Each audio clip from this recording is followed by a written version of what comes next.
Hello friends, welcome to online study bytes. मैं हूं प्रतीक्षा और यूपी टेट या टीजीटी पीजीटी की तैयारी कर रहे हैं और आपका सब्जेक्ट जो है वो हिस्ट्री है।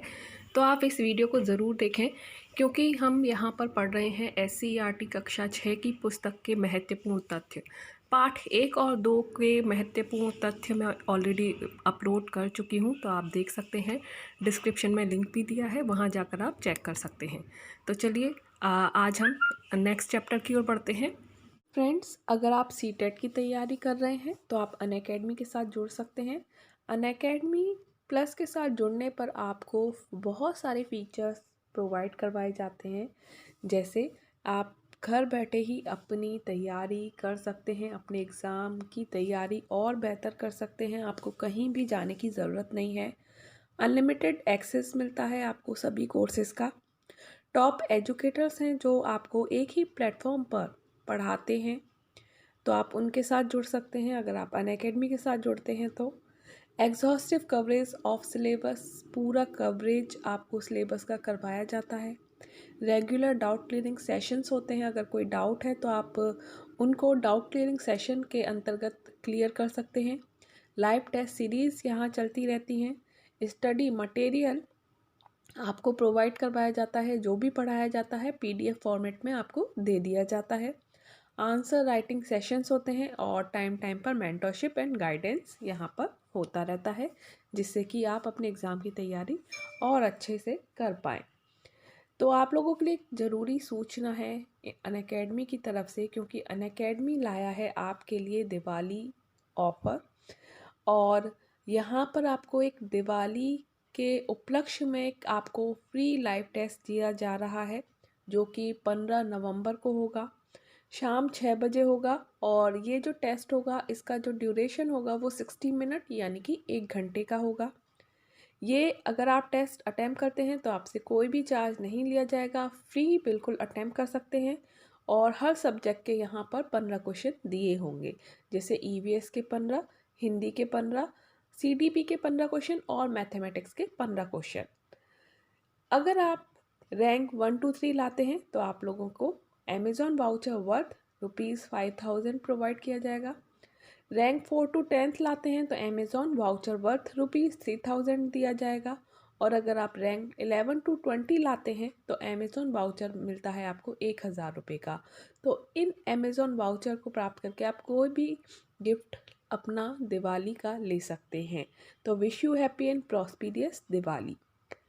तो ये आपके लिए टेस्ट अनअकैडमी लेकर आया है। इसके साथ ही आपको बता दूं कि सीटेट पेपर 2 की भी फ्री लाइव क्लासेस सीरीज़ चल रही हैं, जो कि 14 नवंबर से स्टार्ट हो रही हैं। तो आप इसको भी ज्वाइन कर सकते हैं, बिल्कुल फ्री है, कोई भी चार्ज नहीं लिया जाएगा और आपको ये सारे फीचर्स भी प्रोवाइड मिलने कराए जाएंगे। सीटेट मैशअप का पेडागोजी सीरीज़ हिमांशी सिंह के द्वारा चल रहा है, तो आप पेडागोजी अगर अपनी तैयार करना चाहते हैं तो आप इन क्लासेस को ज़रूर ज्वाइन करें।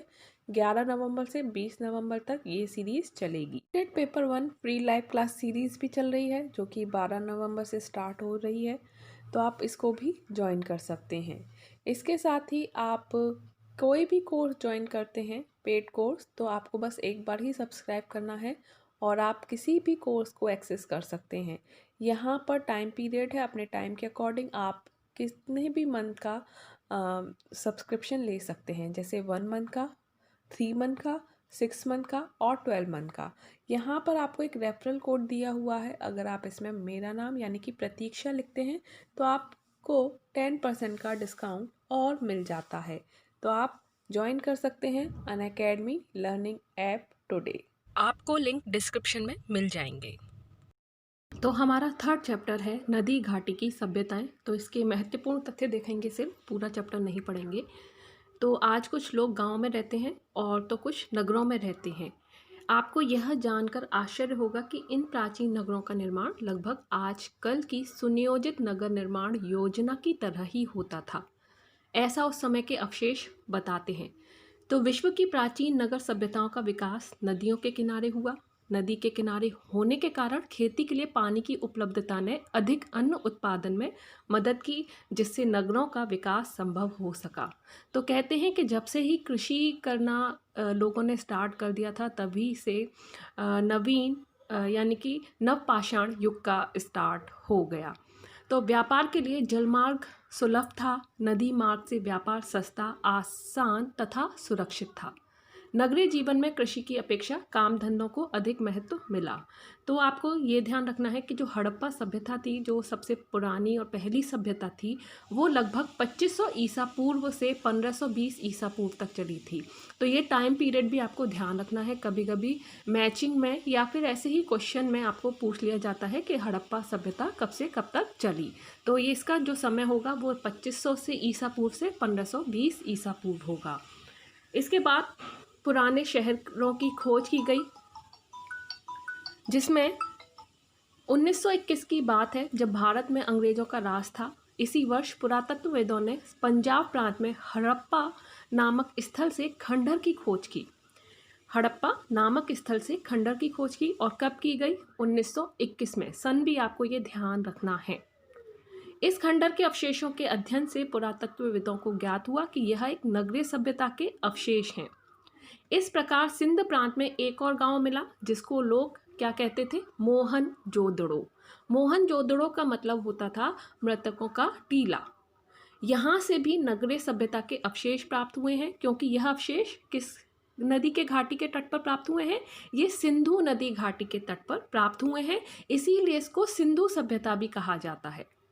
हड़प्पा नामक स्थल से संस्कृति के अवशेष सबसे पहले मिले थे, इसीलिए इसे हड़प्पा संस्कृति कहते हैं। यहाँ आप देख सकते हैं किस तरह की सड़क और गलियाँ थीं। तो ये आपको पिक्चर शो हो रहा है। पूरा का पूरा शहर जो था वो दबा हुआ था, जो कि खुदाई में निकला। और ये कब की बात हो रही है? ये 1921 की बात हो रही है। तो आप ध्यान रखना है आपको। तो जो शहर दबा हुआ मिला हुआ था खुदाई में, वो बिल्कुल वैसे ही था जैसे आज के घर हैं। बहुत ही सिस्टमेटिक वे में बनाया गया था। तो जब पता चला कि ये जो शहर है ये 4-5 हज़ार साल पुराना है, तो लोगों को बहुत ही आश्चर्य हुआ। तो शहर जैसे ही थे, कई जगहों पर खुदाई की गई तो पता चला कि उस समय नहीं, 2 नहीं, कई शहर थे। वह खासकर एक बड़ी नदी और उसमें मिलने वाली दूसरी छोटी नदियों की घाटी में बसे हुए थे। इस सभ्यता के कुछ क्षेत्र आज पाकिस्तान देश में आते हैं, लेकिन रोपड़ नाम की जो जगह है वो भारत के किस राज्य में है? पंजाब राज्य में है। मोस्ट इम्पॉर्टेंट है। ये मैचिंग में आ जाते हैं क्वेश्चन कि रोपड़ कहाँ पर है? पंजाब में। कालीबंगा आपको एक सूची में दिया होगा, दूसरी जगह पर राजस्थान दिया होगा। तो आपको मैचिंग करने के लिए अक्सर इस तरह के क्वेश्चन पूछ लिए जाते हैं। तो रोपड़ है पंजाब में, कालीबंगा जो है वो है राजस्थान में, और ऐसे ही एक और जगह है लोथल, भारत के गुजरात राज्य में स्थित है। तो काफ़ी सारे शहर मिले हैं अलग अलग जगह पर, और दीवारें जो थी पक्की ईंटों की बनी हुई थी। इनसे पता चलता था कि उस समय ईंट पकाने की भट्टियां भी रही होंगी। सिंधु घाटी के शहरों की खुदाई में पक्के घरों के अलावा बड़े बड़े गोदाम मिले हैं। आसपास के गांव से अनाज इकट्ठा करके इन्हीं गोदाम में रखा जाता रहा होगा। तो मोहनजोदड़ो से एक स्नानागार भी मिला है। तो क्वेश्चन आ जाता है कहाँ से, किस स्थान से स्नानागार मिला है? तो आंसर होगा आपका मोहनजोदड़ो। तो जब लोग पत्थर से औजार व हथियार बना लेते थे, तो उन्होंने धातुओं की चीज़ भी बनाना क्यों शुरू किया होगा? इसके बारे में यहाँ पर दिया हुआ है कि खुदाई में तांबे और कांसे की बनी हुई कुल्हाड़ी भी मिली है। दर्पण, आरी, कंघियाँ, बहुत सारी ऐसी चीज़ें हैं जो खुदाई में मिली हैं, यानी कि वो उस समय भी उन चीज़ों का प्रयोग होता होगा। खिलौने मिले हैं, इस तरह की बैलगाड़ी मिली हैं, मूर्तियाँ मिली हैं कांसे की। तो यहाँ आप देख सकते हैं।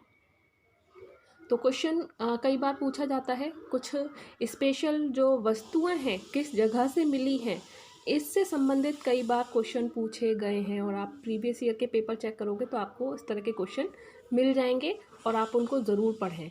प्रीवियस ईयर के क्वेश्चन जो हैं वो मैंने ऑलरेडी अपलोड कर रखे हैं, तो आप उनसे देख सकते हैं। डिस्क्रिप्शन में आपको लिंक मिल जाएगा। सिंधु घाटी के लोथल क्षेत्र में मिले बंदरगाह के अवशेषों से पता चलता है कि ये लोग नदी या समुद्र से व्यापार करते थे। लोथल जो था मुख्यतः व्यापारिक नगर रहा होगा, क्योंकि यहाँ से बंदरगाह यानी कि गोदी, मोहरें और गोदाम के अवशेष मिले हैं। तो जैसा कि मैंने काफ़ी सारी चीज़ें मिली हैं, उसमें से कांसे की बनी नर्तकी की भी मिली है, ये मोहनजोदड़ो से मिली है और इससे रिलेटेड भी क्वेश्चन आ चुका है अलग अलग एग्ज़ाम्स में।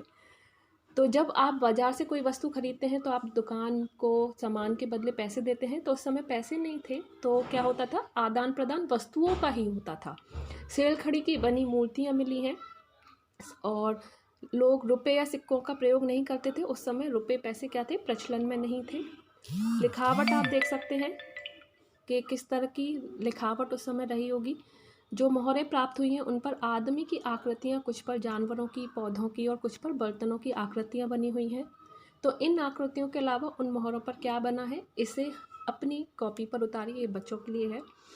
तो ये सारी चीज़ें आप इस तरह के देवी देवता यहाँ पर मिलते थे। इस मूर्ति को देखिए, यह मिट्टी की मूर्ति उन लोगों की देवी की मूर्ति थी।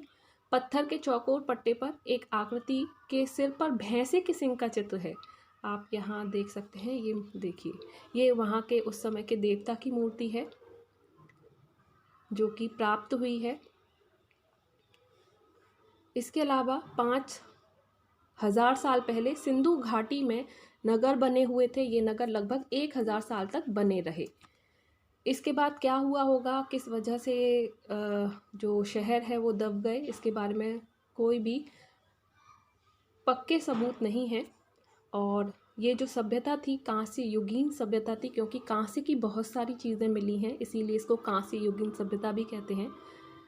लड़ाई के लिए अस्त्र शस्त्र जो थे बहुत कम संख्या में मिले हैं, तो यानी कि बहुत कम ही लड़ाई होती होगी या लड़ाई नहीं होती होगी। शिकार विकार के लिए ही अस्त्र शस्त्र का प्रयोग किया जाता होगा। सबसे पहले कपास पैदा करने का श्रेय जो होता है वो सिंधु सभ्यता के लोगों को ही मिलता है। सबसे पहले जो पैदा किया गया था अनाज, उसको में कपास आता है, ध्यान रखें। सिंधु घाटी के लोग सूती कपड़ों का प्रयोग किया करते थे। सभी भारतीय लिपियां बाएं से दाएं लिखी जाती हैं, लेकिन हड़प्पा की लिपि जो थी वो दाएं से बाएं लिखी जाती है। इसके अलावा यहाँ पर और कुछ भी इतना ज़्यादा इम्पोर्टेंट नहीं है। ईसा पूर्व जो होता है, ईसा मसीह के जन्म से पहले का समय होता है, और शताब्दी 100 वर्ष का समय है, जैसे सन 2002 की 21वीं शताब्दी कहेंगे। तो इधर ये चैप्टर एंड होता है। चीन सभ्यता से यहाँ पर एक इम्पॉर्टेंट क्वेश्चन है कि कागज़ का जो आविष्कार है वो सर्वप्रथम चीन में हुआ था, और सबसे पहले चीन ने कपड़े तथा बांस पर भी लिखना चालू किया था, और जो कपड़ा होता था वो साटन का कपड़ा होता था। तो यहाँ पर आप सही निशान का लगाकर अपना चेक कर सकते हैं कि सिंधु घाटी की सभ्यता कैसी थी, नगरीय सभ्यता थी, और मोहनजोदड़ो के नगर कैसे थे, एक निश्चित योजना के अनुसार बने हुए थे।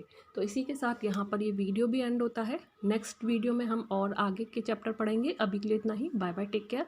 वीडियो अच्छा लगा हो तो प्लीज़ लाइक एंड शेयर ज़रूर करिएगा, कमेंट करके बताइएगा। अभी के लिए थैंक्स फॉर वॉचिंग।